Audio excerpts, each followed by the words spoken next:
ever felt left out? I know I have. I got picked on as a kid. I don't generally talk about it a lot, but I definitely know the feeling of being left out. And maybe that's why I like bringing everyone into the fold and making them feel better because it feels like absolute trash when you don't. That's personal. But does it carry over later in life? Does it carry over into your business? And are you bringing it into the workplace? Are you getting a lot of HR complaints? Are you not having the best relationship with your clients? Are you not having the best relationship with your partners? All of this deals with how you treat people. And that's why I'm excited to have Laura Kriska on the show today, TEDx speaker and author. And we're going to talk about how we can, instead of making it about us, instead of making it about me, we can make it about we. I'm going to bring her up right after we thank our sponsor. Every business needs a book, including yours. Visit freebusinessbookpublishingcourse.com today to learn the 7 steps to publish and promote your nonfiction lead and profit-generating business book in 8 weeks. Once again, that's freebusinessbookpublishingcourse.com.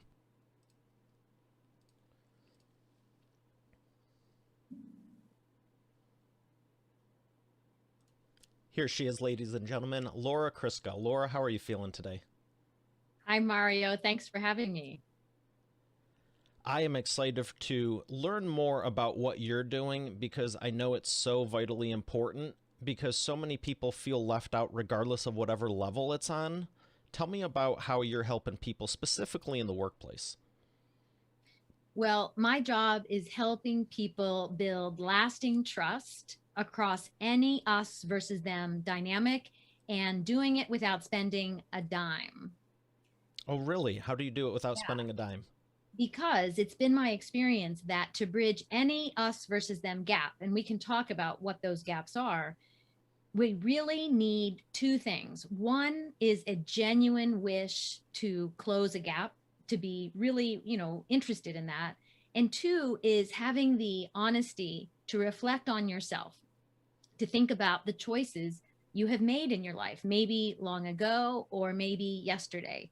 But if you have those 2 things, which are free and available to anyone today, you can start bridging gaps and having an immediate and positive impact on your organization, on your departments, on your customers, on your revenue, all of these things about the way we do business. Why would you say that is important? Why not just leave everything as is? Mhm. We all know that divisions in a workplace, maybe it's, marketing versus sales or manufacturing versus engineering. When we have these divisions, they cause a negative impact. They interfere with communication. They slow down productivity. They definitely interfere with problem solving. And so when these departments and the individuals in these departments are not moving together toward the common goal, we're not operating at optimum, our peak efficiency. And these type of divisions can be small or they can be large. And what I've noticed is that it seems like people are willing to tolerate this. They feel like, well, there's nothing we can do. There's always going to be this group. Yesterday, I was talking to a client who is in compliance, and her job in the company is to pay attention to how other people are doing their jobs. And she said nobody ever wants to talk to her. And they fail to recognize that if she does her job well, it helps the whole organization. And now I understand they don't want to talk to her because she might say, well, you can't do this, or we want you to do that. But when we look at things so much like me, as you just said, me or my job, my department, only that viewpoint, we limit the optimum performance of our organization. Where do you think this stems from on a I don't want to say personal level because I think some people don't even know about it, but how does this translate into the workplace? Where does it stem from a psychological level? Why do people do this? That's a big question, Mario. First of all, it's a great question. Well, I thank don't you. think I'm definitely qualified. I'll tell you my opinion. I think culturally speaking, especially in the United States, we are taught from a very, very young age to be self reliant, to do things on our own, and to make choices. all the time. And this is in drastic contrast to other cultures. I'll give you an example. I've spent a lot of time in Japan, and I've noticed how mothers in Japan don't ask the same kind of questions of their children. I'm the mother of 3 children. And since the time my kids were young, I would ask them so many questions. Oh, do you want milk or juice? Do you want, potatoes or rice? Just constantly asking for their personal preference. And this is just a small example of the way that we really highlight and value individuality in the United States. And as we grow, we are rewarded for being self-reliant, take the dishes to the dishwasher, or, have a job. And these things are really valued to the point of, when you're finished with school, you're supposed to move out and live on your own and be, an independent person. And these are great traits. I think it's one of the very attractive things about our culture. But sometimes it goes so far that we only think of ourselves and we only worry about me and mine. And so compared to a country that is like Japan, where there's a very strong group emphasis from the time you're young, there's a group orientation. People really think about the common good much more than they would here in the United States. Well, I appreciate the insight there, and you're saying you're not the one to ask on it, but I thought that was a great answer. Thank you. What have you seen in your experience from someone who changes the culture of the company from the me to the we? What have I seen? What was the end result of, someone that was probably fighting you and didn't want to do it in the beginning? Because I know anytime you implement change, some people are very averse to it, like beyond very averse to it. And they might do it begrudgingly. Yes. But I want to know about afterwards. How excited were they afterwards? Yeah, it's great to see a transformation. And one of the ways I used to work was doing a lot of in-person exercises.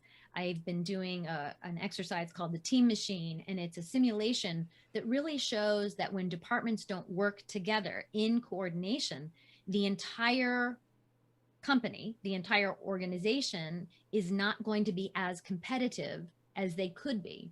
And this is an awakening for some people.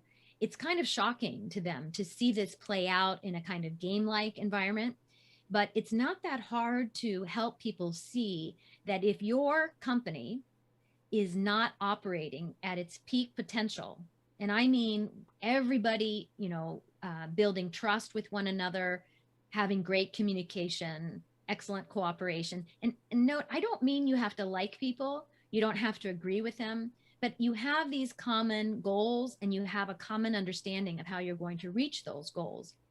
And so when you do that, the whole organization is much more successful. Your customers are easily drawn to you. You find new revenue streams. Innovation is much more possible because people aren't being stingy with their ideas. They look at it as a group win. So it's exciting when people can change their viewpoint from me to we. And who would you say is your biggest success story of accomplishing this that just stands out the most to you? That's a really good question. I worked with a small company. It's a subsidiary of a very large multinational company. And one of the people in the organization was relatively new, and he was trained in the we building process that I teach. And he took this practice back to his organization, and he changed, for example, the way people sat. Let me back up a little bit. Because he was a newcomer to a very established company, there was a culture established in that company, right? Every organization has these cultures. But as a newcomer, he had kind of a fresh approach. He wasn't ingrained in certain groups. I mean, this is not that much different than high school. There are cliques in high school and there are cliques in organizations. And these cliques can be very damaging to business, but also to people and how much they feel like they belong. And so as a newcomer, this man could see that these cliques inside the organization were preventing people from sharing information, from solving customer problems. You know, one person would get the information, but they wouldn't share it with a group that could solve the problem. And it was awful, but people had tolerated it, and they just were very kind of separate in the way they operated, falsely thinking that they alone could take care of what they needed to take care of. And he started slowly making some changes. He started cooperating with people that he had not, that, you know, he helped people facilitate cooperation who had kind of traditionally not cooperated. And they discovered an entirely new revenue stream for their business. It was something that was related to the old way of doing business. It's actually a story in my book.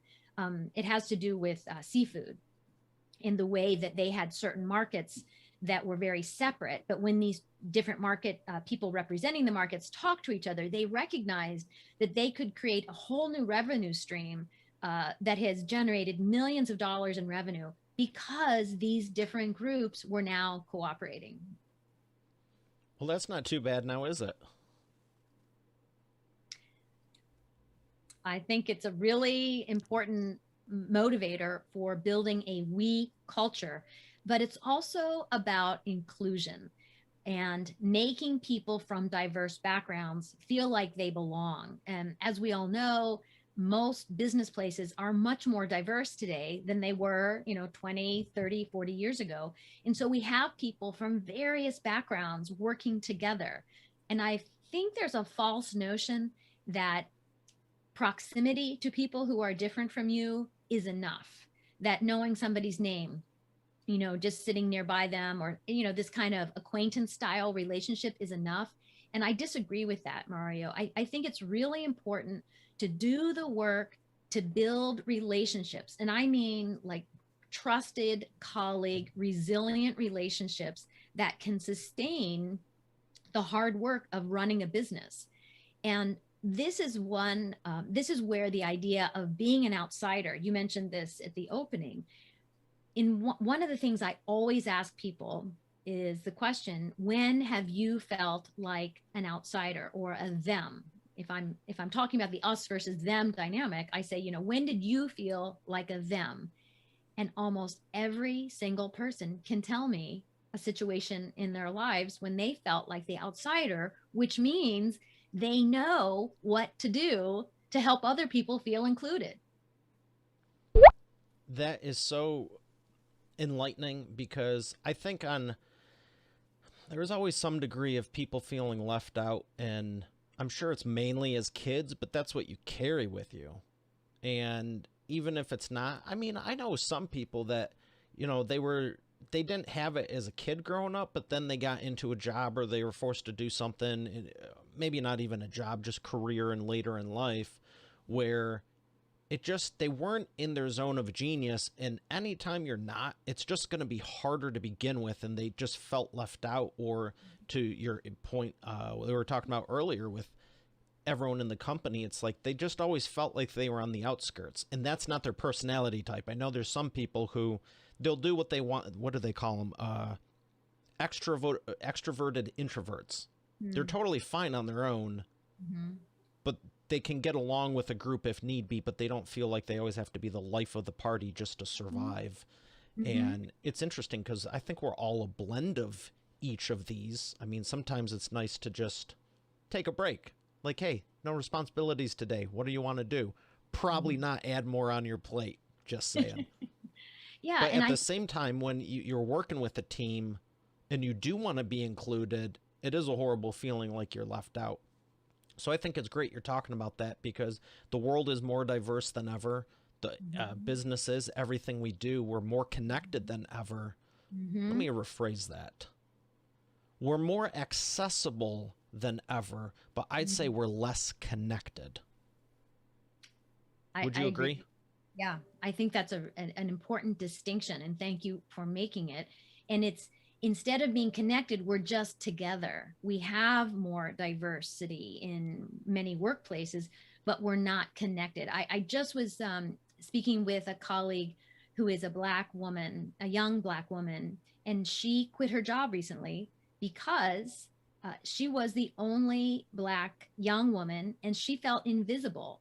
When you're the only lonely, sometimes it's called, in an organization, it's easy to feel left out. And this is why it's so important for people who do belong, who have that sense of belonging, to take action, to build trusted colleague level relationships with people who might not feel like they belong. This is the central feature of we building, taking action, noticing when people might not feel like they belong.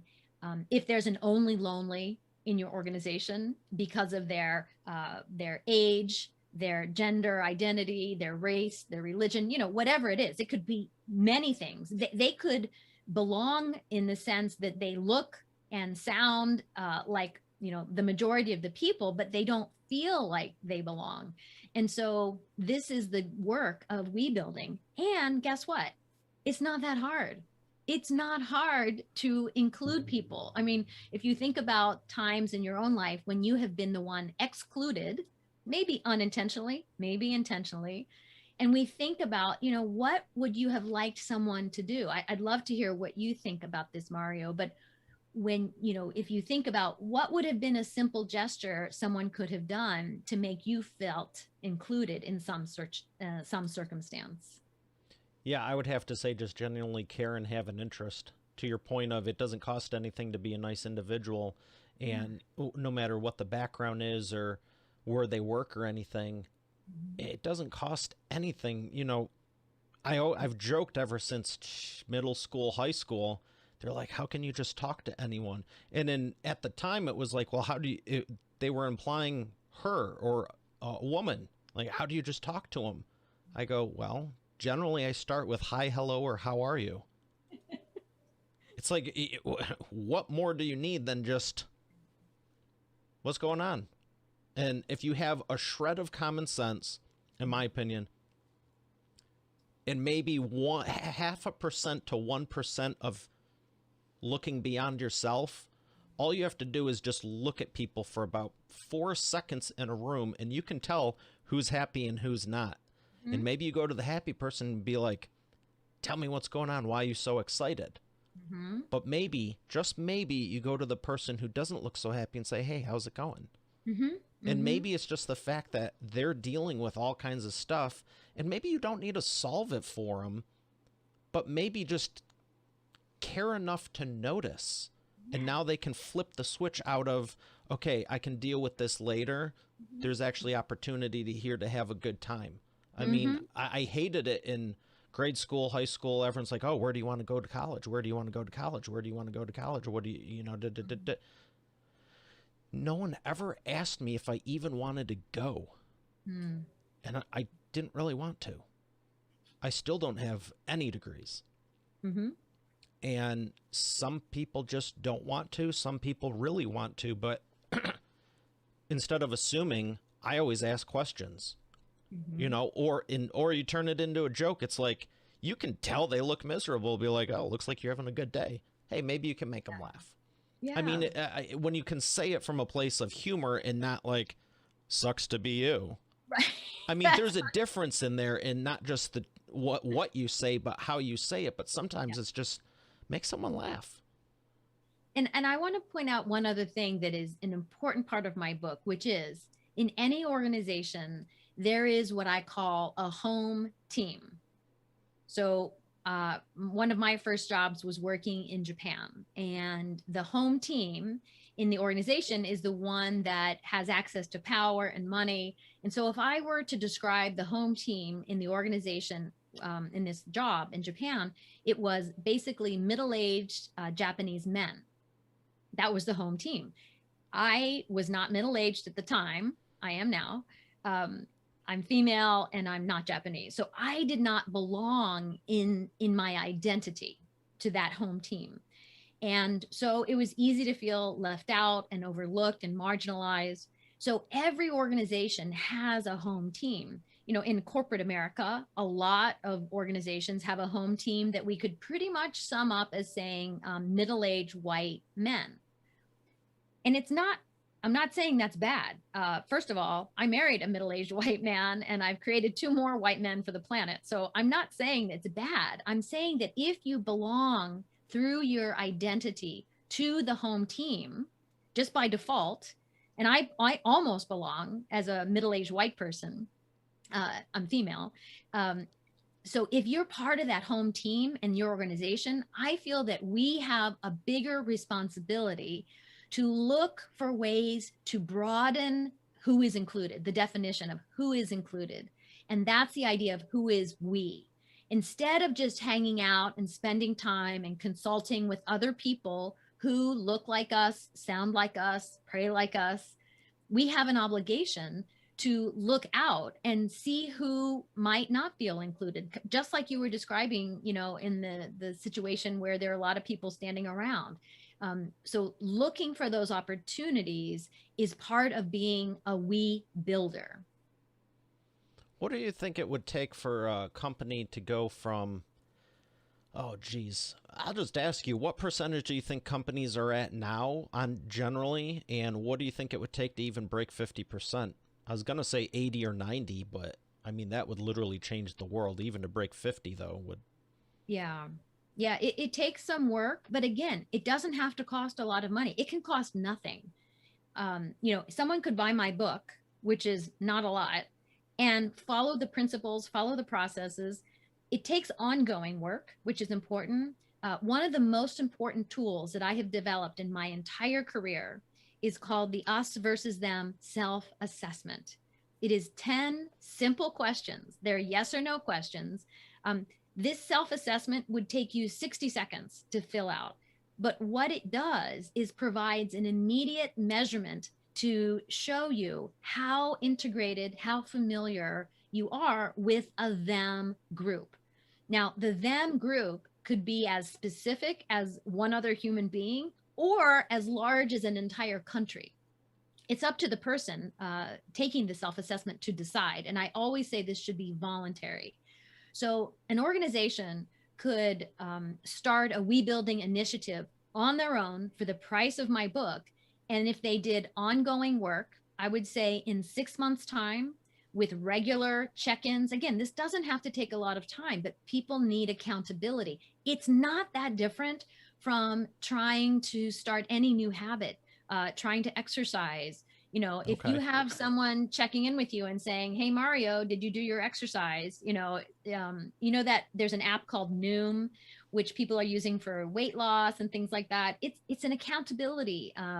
It's a method of accountability. So there are many ways to foster a we building culture, but it does take time and effort and accountability. The steps are not hard. They're not hard. They're simple steps, but you have to put time and effort into it. Well, I love that you're providing the structure for people, and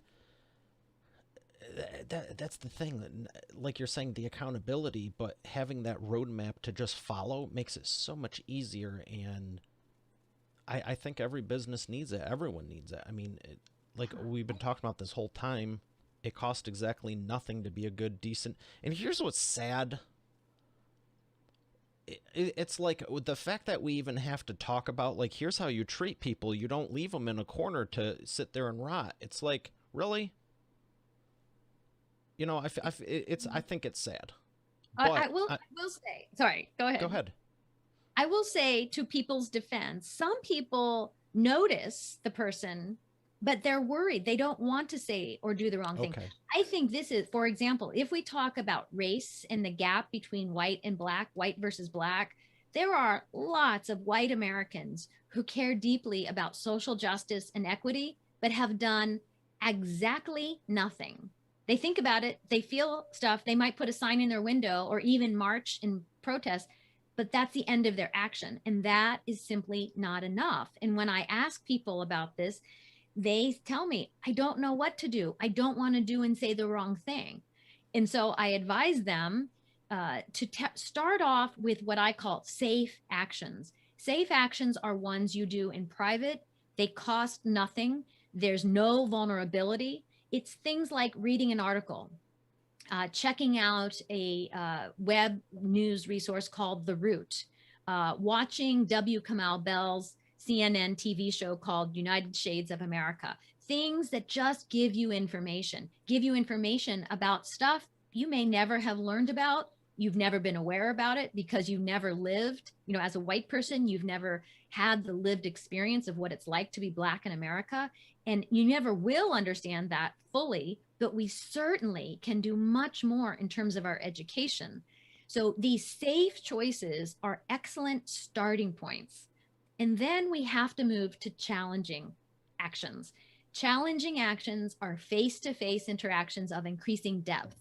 We can do this even now virtually. It's going to be much better when we're all back in real life person again.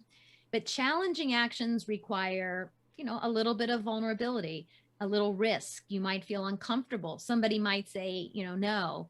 But it's things like, asking someone to have lunch, putting yourself in a situation where you might be able to have a small talk conversation, or even joining a group where you are in the minority in terms of being a white person.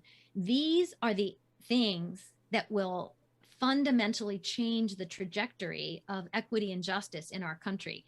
And I believe it's one of the reasons we haven't made the progress we should have. The civil rights legislation was passed over 50 years ago, and still there's been negligible progress. And it's because, in part, I believe, many people on the home team, like me, have not taken the actions to develop trusted relationships with people of color.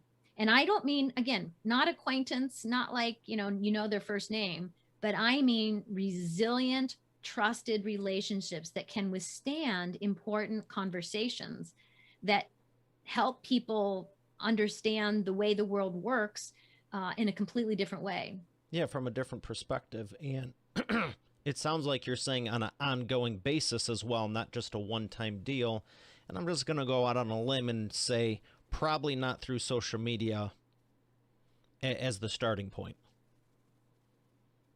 No, unless you just start learning. I've learned a lot from following people on Twitter. Again, I'll bring up the name it's a resource just to gather the information, but I was making a joke about just because it seems like, unfortunately, whether it doesn't really matter. It doesn't really seem to matter what the topic is. There could be someone that's listens to this and watches it and is like, I don't like her, I don't like him. And then they'll just go to town as to why I'm the worst person on earth, or maybe you, or maybe someone in the comments. And it's always interesting. Yeah. I'll put a joke out or something. Someone leaves a comment, and then someone else who's very serious. The one that comes to mind is when I travel, there's this picture of a duck on the wing. It has nothing to do about anything. And I've seen people get in arguments because they're like, well, no, I was a pilot and, ducks can't fly as fast as a plane and this and that. And I'll go on to a speaking event, and 3 days later I'll come back, forgot I even did the thing. And there's like 96 comments about people arguing about the velocity of the duck and the wind shear. And I'm like, dude, this was a joke. So I was saying that in jest, but it's just, no, but you're right. I'm glad we can have conversations like this, and we should be doing more. But I think people also have to realize, like, have a 10 or 20% buffer to realize the context. And, if someone's page is all memes and they put something out, it's probably a joke. And if not, and if it's all serious, then maybe this isn't a joke, even though it might sound like it. There's always that flip side too. So thank you for sharing that and bringing it to businesses. What was that? Well, and I think it was important for you to mention that the social media avenue is not a great one. And this is why face-to-face interactions of increasing depth are the solution, because people will behave very differently face-to-face than they will from behind a screen and a handle. Many of us. And I don't know about you, but I'd definitely rather have food involved in this situation than be typing away on a keyboard. Yes, it's a great idea. So I have one more question for you before we thank the sponsor and come to the imperfect action round. And it's the Wheel of whatever. You want yellow or black? Yellow. Okay. Wow, that's a real good spin. Is it yellow? I'll make it yellow. There we go. It's mine. So my question for you is, what do you think it would take to have this on a global scale? How many years before we're making a dent in your experience? What It year? Give me a depends. year. I want to say 5 years from now. 5 years from now. So it is my personal mission to inspire a we building revolution. But I Awesome. cannot do this by myself. I need your help. I need your listeners' help, your viewers' help. This is what we need in this country. We need to move away from division and toward unity. And we can do it without a lot of effort. We can do it with virtually no cost. And can you imagine if we stopped bickering and worrying about all these ways that we're different and instead put our resources, our skills, our energy, our time, our creativity, and instead focused toward common problems that humanity has, climate change, hunger, poverty. I mean, we could accomplish so much as a country, as a people, and that's the world I'm working toward. Excellent. And I'm glad you are. We're going to thank our sponsor and come back for the imperfect action round. You're already the expert, but have you transformed your expertise into a tangible asset that will generate and qualify leads while increasing profit for you 24/7?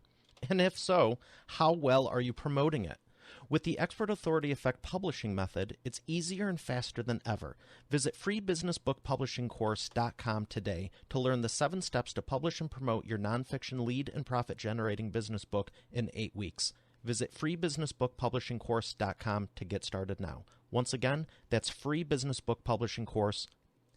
And we are back with the imperfect action round. Laura, are you ready to take imperfect action? I don't know. Am I? What are we going to do? I got 3 questions for you, 60-second or less answers. And the first one is, what is the fastest path to the cash? The fastest path to the cash is working successfully together in coordination in a way that everyone belongs with a clear set of rules toward reaching the common goal. Excellent. That is correct. Number 2, what is the biggest problem you see your prospects making and the fastest way for them to fix it? The biggest problem is tolerating us versus them gaps in the workplace and substituting cosmetic integration with thinking that cosmetic integration is enough, a checklist, things like that. We need substantive integration, meaning people from all different backgrounds working together, not just sitting next to each other, but really working in trusted colleague relationships. And again, it's not hard to achieve this. It takes some self-reflection, it takes some genuine interest, and then accountability. Excellent. Number 3, what is the best way to maximize customer lifetime value?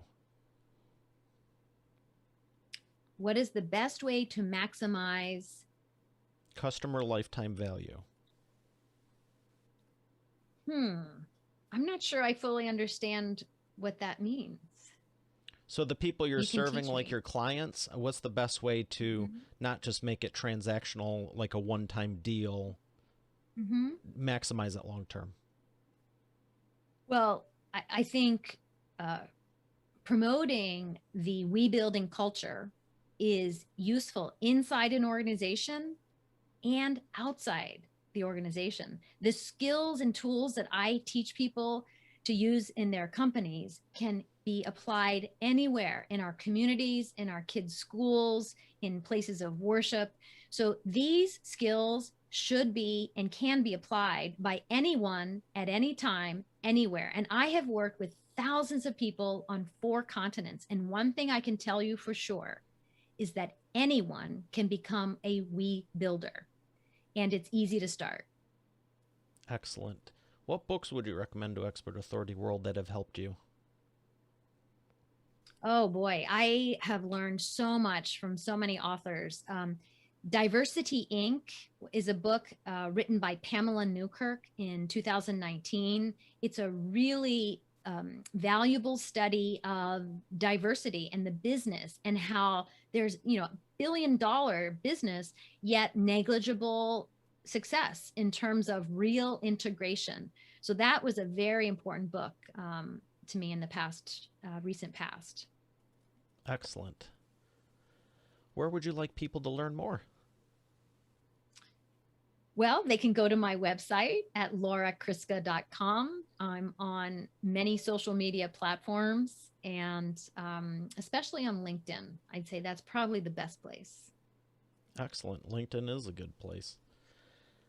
Well, Laura, it's been a pleasure. I thank you for your insights, and thank you for your time. Thanks, Mario. All right, Expert Authority World, we have another great episode here today. I'll see you tomorrow. Have a great day, and God bless.